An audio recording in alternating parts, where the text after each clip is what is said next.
Assalamu alaikum, my name is Berak Hussain and I'm a psychotherapist from Canada.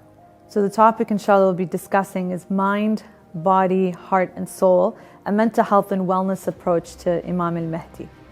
I'm hoping from this short discussion that people will have a better understanding of what is mental health and wellness, how it impacts us, what the Islamic connection is and how it's connected to the Imam. I hope that this can empower people, especially the youth, to learn more about themselves, especially their well-being, and again, how to connect that to the Imam, to be ready for the Imam.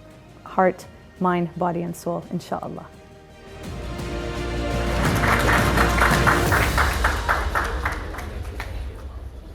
What is mental health? What is wellness? What are the issues around that? How is this important to us? How does it impact us? How is it connected to Islam?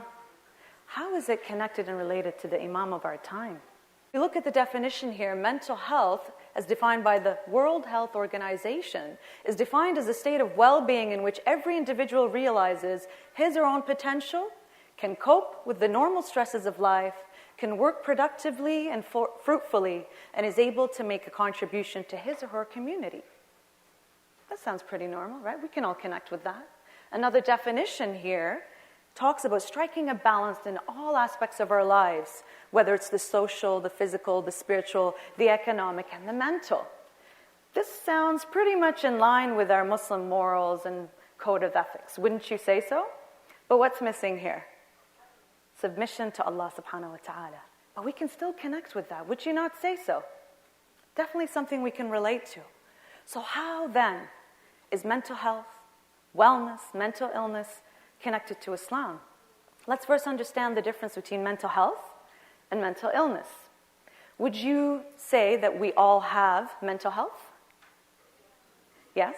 Would you say that we have physical health? When you hear the word physical health, what comes to your mind? Please share. Shout it out. Art? Cholesterol? Heart, sorry. Cholesterol, yes. Diabetes.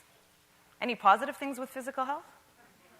Exercise, nutrition, etc., right? How about mental health? When we hear mental health, what comes to your mind? Please tell me. I can't hear very well. Anxiety, depression, happiness, bipolar. So you notice what I said, mental health. I didn't say mental illness. Mental health. We all have mental health according to this definition.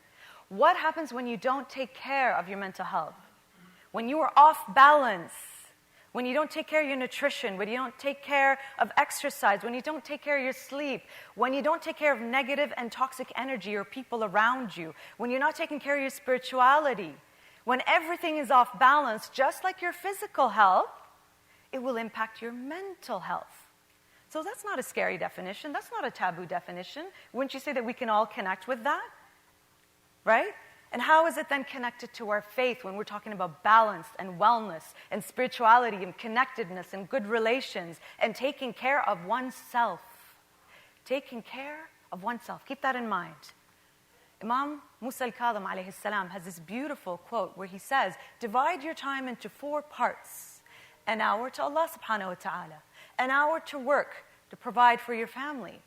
An hour to socialize with friends, those who are trustworthy and can keep your secrets. And lastly, an hour for yourselves, in where you can perform what you desire without falling into haram. This is talking about wellness, would you not say? Dividing up your time to God, to yourself, to your family, and to yourself. This is very related to modern and contemporary psychology and wellness theories, where 1,400 years ago, the Imam, so to speak, prescribed how to divide up our time and take care of this balance. Whereas you look nowadays, this 8 dimensions of wellness is very similar to what the Imam described to us 1,400 years ago, would you not say? Let's continue with the connection to Islam. We have a plethora of ahadith and riwayat and ayat from the Holy Quran that not only describe but prescribe to us how to take care of our mental health and that wellness. There's prophetic traditions which describe prevention as better than treatment and cure. propagate goodness, you will find it. تفاءلوا بالخير تجدوه. I see nothing but beauty. Lady Zainab alayhi salam, in the trials and tribulations and the trauma that she, the children and the women witnessed, saw nothing but beauty. She didn't say, why us, why me? What did she say in this? From a psychological and mental health point of view, the way I see that, she is describing, what does God want us to do in this difficulty? What does He want us to continue with the mission that we're upon? What are people supposed to learn from this? So in trials and difficulties, she saw beauty. She taught us patience, perseverance, and resilience in the face of trauma and difficulty. Talk about balance. Talk about taking care of your mental health at a time where she had to take care of everyone else. We can relate and connect to that, can't we? And one of my favorite ayat from the Quran, Bismillah ar-Rahman ar-Rahim, from Surah Al-Ra'd, verily with the remembrance of Allah do hearts find serenity, tranquility, peace. Say it with me in Arabic if you know it. Bismillah ar-Rahman ar-Rahim. Ala bi dhikrillah tatma'inna al-qulub. Tatma'inna al-qulub. Itmi'nan. Are we connecting now wellness, mental health, balance, all of these to some very tiny here, very small examples of Islam and mental health? There's so much more out there. Of course, given the time, I can only speak about a few big ones, or a few small but very impactful ones. Let's take this a little bit further. How does all this connect to the Imam of our time? How is this relevant to the Imam of our time? We don't really think about mental health and the Imam of our time, do we? Not really. Hopefully, through this explanation, we've been able to look at it from a different angle. Sister Noor Jorgensen, who was a writer and a lecturer, came across this, and I was really impacted by it when I was trying to find the connection that I could explain it. And I found she did beautifully with this. In the sciences of Islamic ethics, we divide our ethical responsibilities into 4. Those towards God, those towards the environment, those towards other creations, being humans or animals, and those towards ourselves.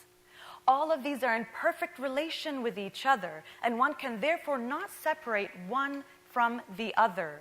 Being just towards God is being just towards oneself, and being just towards others is being just towards God.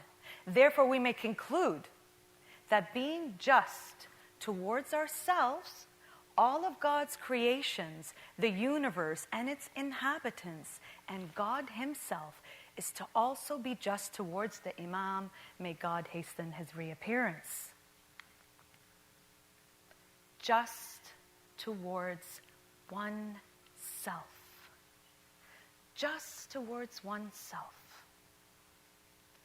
Just towards oneself. There could be many, many interpretations to this statement. From a psychological, mental health, well-being point of view, and that's the angle we want to look at, we can ask ourselves, what could this mean? From the little that we have explored with this topic, what could this mean to you? Now, we have spent most of our lives learning about how to prepare for the Imam, whether it's through books and lectures and discussions, including this amazing conference this weekend. We've been learning about how do we prepare ourselves for the Imam. Allow me to leave you with this thought. How can you take care of your mental health in order to prepare yourself for the appearance of the Imam of our time? Sallu ala Muhammad wa ali Muhammad. Allahumma salli